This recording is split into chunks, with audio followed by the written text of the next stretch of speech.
अस्सलाम वालेकुम। मैं हूं आपका होस्ट मोहम्मद खान।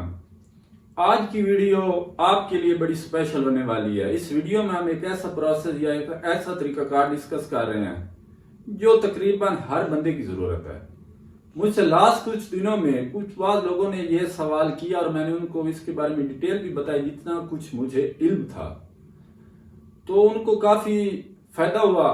और मैंने ये सोचा कि बार बार एक बंदे को वही बार रिपीट करने से बेहतर है इस टॉपिक पे एक अच्छी सी डिटेल में वीडियो बना देते। अब सर, सबसे पहले उन लोगों के लिए जो जनाब वीडियोस में कीड़े निकालते हैं, सर मैं कोई इतना मेरा एक्सपीरियंस नहीं है, मैं भी स्टूडेंट हूँ, तो मैंने अपनी जो रिसर्च की है, जो मुझे इसमें पता चला, मैंने वो सारा प्रोसेस इसमें बयान किया। इसमें अगर कोई कमी बेशी हो जाए तो काइंडली मुझे कमेंट्स में बता दीजिएगा, मैं उस कमी बेशी को इंशाल्लाह दूर करने की पूरी कोशिश करूंगा। तो सर जनाब शुरू करते हैं। आज हम डिस्कस कर रहे हैं वरासती इंतकाल या वरासत की तकसीम। उसका मतलब क्या है और प्रोसेस क्या है, उसका हिस्सा तकरीबन हर बंदे को पता है या हर वीडियोस में उसके हिस्से के बारे में डिस्कस हो रहा है, लेकिन उसका प्रोसेस क्या है। एक आम बंदा, एक आम देहाती क्या करे? क्या वो खुद से जाए और अपनी वरासत करवाए? ना किसी वकील की जरूरत, ना किसी फराड में आए, ना किसी बंदे को साथ ले जाए, ना किसी को पैसे देने पड़े, ना किसी को रिश्वत देनी पड़े। बकायदा जो हुकूमत ने प्रोसेस बताया हुआ है, एक लीगली वे है, उस पर जाए खुद बगैर किसी परेशानी के, टेंशन के। अगर उसके वरासत में कुछ मसाइल हैं तो फिर तो उसको बसरिया लॉयर ही कौन सा वो सारे हल होंगे। लेकिन अगर उसमें कोई मसला नहीं है, कोई खराबी नहीं है, तो वो अपनी वरासत खुद आसान और बासर तरीके से जाकर करवा सकता है। तो जनाब शुरू करते हैं। सबसे पहले वरासत या अर्जी जमीन की जो तकसीम है, वो एक जब बंदा फौत हो जाता है तो उसके जो जायज वारसान है, जब वो जायदाद मुंतकिल करते हैं अपने नाम, तो उसको हम वरासत कहते हैं। जो गैर मनकूला जायदाद है उसकी वरासत होती है, मनकूला जायदाद उससे पहले ही तकसीम हो जाती है। तो जनाब शुरू करते हैं। सबसे पहले आपने करना क्या है मेरे भाई, आपने जाना है किसी अर्ज नवीस या स्टाम्प फरोश के पास। वहां से जनाब फाइल जमा तैयार करवानी है। जनाब उसका फाइल मतलब वरासती तकसीम या वरासती इंतकाल की आपने फाइल जमा करवा लेनी। अब फाइल में क्या क्या डॉक्यूमेंट्स होते हैं आपको वो भी पता होने जरूरी है। तो उसमें मेरे भाई सबसे पहले आपने एक दरखास्त तहरीर करवानी है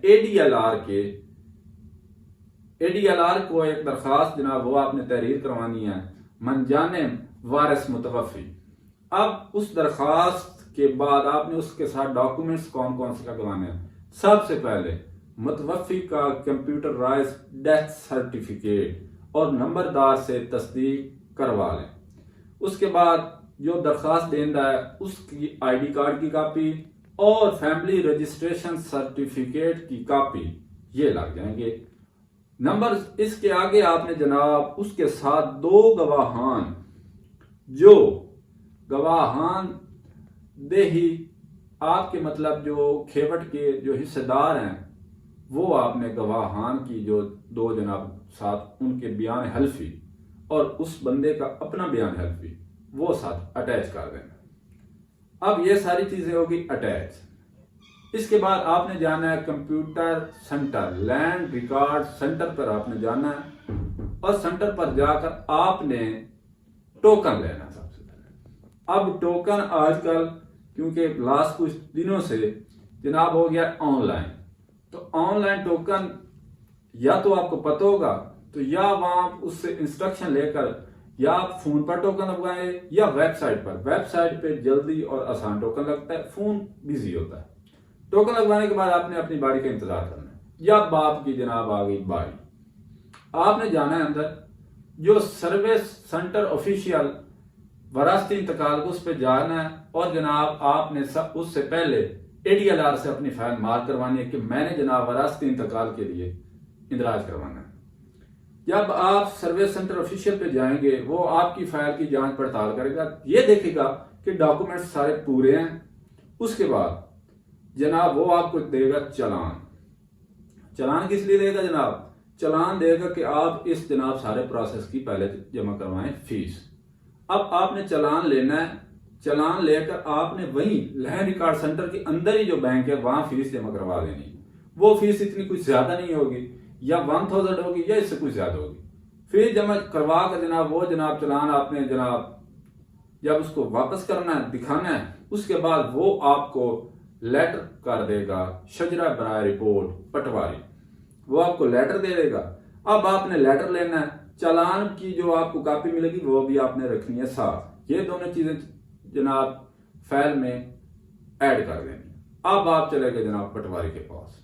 पटवारी के पास आप जाएंगे, हाँ, जब वो आपको बंदा जो सर्विस सेंटर ऑफिशियल पे बैठा है वो आपको लेटर रिपोर्ट शजरा बराए पटवारी से तलब करने के लिए जो लेटर देगा, उस पर आपने चेक क्या करना है, उस पर जनाब चेक कर लें कि ADLR की मोहर लगी हुई है, उसके साइन हुए हैं। नहीं तो इसके अलावा भाई रिपोर्ट शजरा जो है वो पटवारी नहीं बना देगा, वो सबसे पहले यही देखेगा। तो मेरे भाई आपने सबसे पहले वो चेक करना है, उसके बाद आपने चले जाना है किसके पास, पटवारी के पास। पटवारी सबसे पहले वो आपका चालान देखेगा, फाइल सारी चेक करेगा, चालान देखेगा लाजमी, लेटर देखेगा लाजमी, जो आपको वो सेंटर वाला देगा, फॉरवर्ड करेगा कि ये आप जनाब जहाँ कर वहां से शजरा रिपोर्ट बनवा लें। वो सारा देखने के बाद जनाब वो आपको शजरा रिपोर्ट बना के दे देगा। अब शजरा रिपोर्ट पर भी आपने चेक करना है क्या सब गुरसान के नाम दुरुस्त हैं, उसकी मोहर लगी हुई है, दस्तखत सही है, डेट उसकी सब चेक कर लेना। ये आपको स्क्रीन पे भी जो शजरा रिपोर्ट है वो शो हो रही है, इसका मतलब फॉर्मेट ये होगा। लो जनाब शजरा रिपोर्ट भी बन गई, ये भी आपने फाइल में जमा करवा देनी। अब आपने जाना है गिरदावर या कानूनदान के पास। ये दोनों एक ही बंदे के नाम है। कानूनदान इसको हम उर्दू जबान में ये लीगल टर्म में कहते हैं, लेकिन प्रैक्टिस में हम इसके गिरदावर कहते हैं। आपने जनाब उसके पास चले जाना है। अब वो जनाब आपकी सारी फाइल चेक करेगा, खसूसी चालान, वो जो रिपोर्ट लेटर था वो, और सबसे ज्यादा वो चेक करेगा जो शजरा नसब की रिपोर्ट पटवारी ने बनाकर दी है। वो चेक करने के बाद उसकी जांच पड़ताल करेगा अपने कागजात से अपने तौर पर, और अपनी रिपोर्ट में लिख देगा कि वाकई पटवारी ने जनाब ये शजरा रिपोर्ट जो है ये दुरुस्त बनाई है। बात जनाब यहां तक तो होगी खत्म। वो भी आपने फाइल में जमा कर लेना। अब उसके बाद आपने जनाब सीधा चला जाना है तहसीलदार के पास।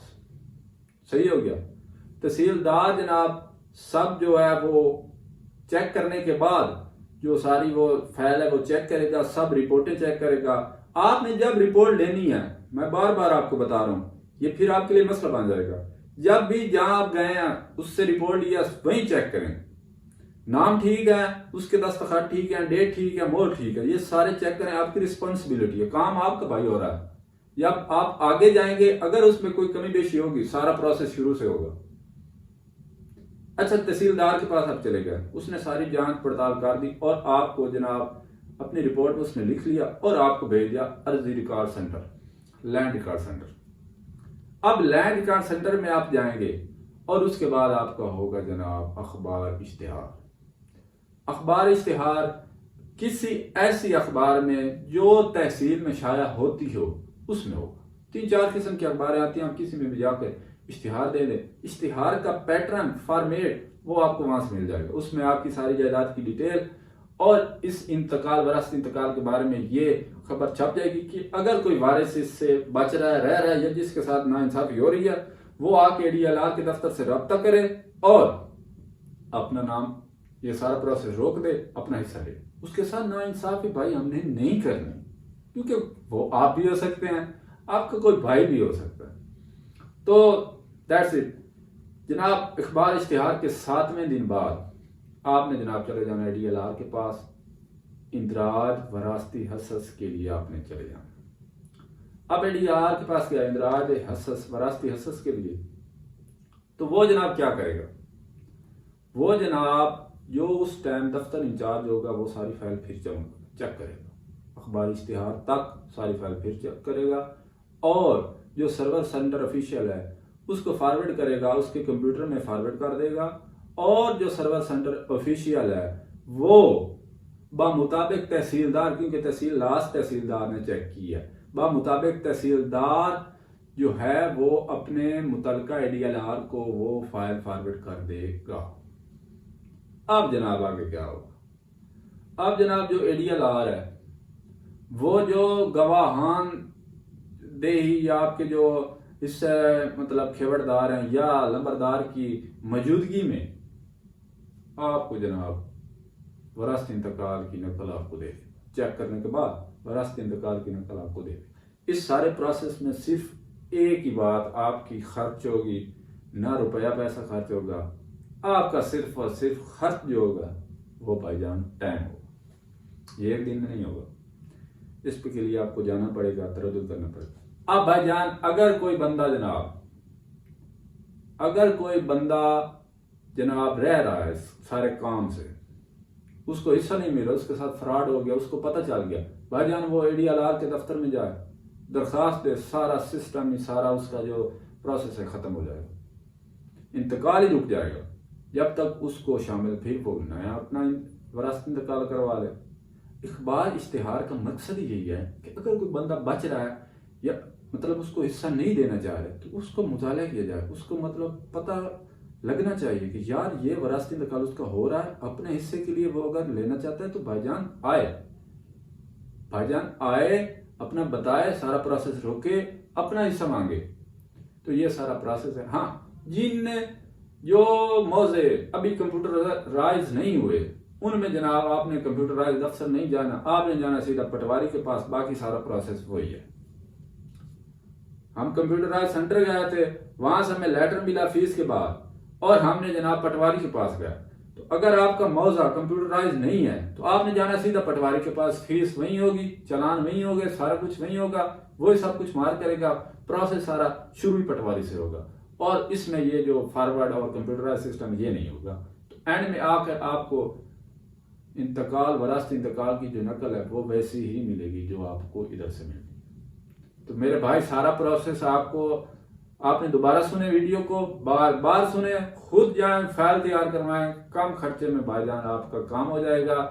आपने सिर्फ आपका टाइम कंज्यूम हुआ, इसके अलावा आपका कोई खर्चा नहीं है। दुआ में याद रखिए। अगली वीडियो के लिए इजाजत दीजिए। अल्लाह हाफिज।